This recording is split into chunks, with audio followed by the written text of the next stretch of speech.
চাঁদের ডিঙি, শামসুর রহমান। নীল আকাশে মেঘের গাগে চাঁদের ডিঙি ভাসছে, তাই না দেখে হাজার তারা খুশির হাসি হাসছে। চাঁদের ডিঙি দেখতে যেন গায়ের চাষির কাস্তে ক্লান্ত হয়ে চলছে দেখি বেজায় আস্তে আস্তে।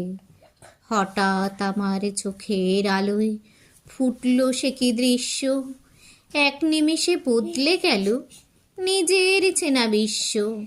চাঁদের ডিঙি ভেসে ভেসে আমার দোরে ভিড়ল, স্নিগ্ধ আলোর হাসির ছটা আধারটাকে ছিলল। ডিঙির ওপর একটি ছোট্ট খুকি, যেন নতুন পদ্ম, তারই মধুর হাসি আমায় লেখালো এই পদ্য।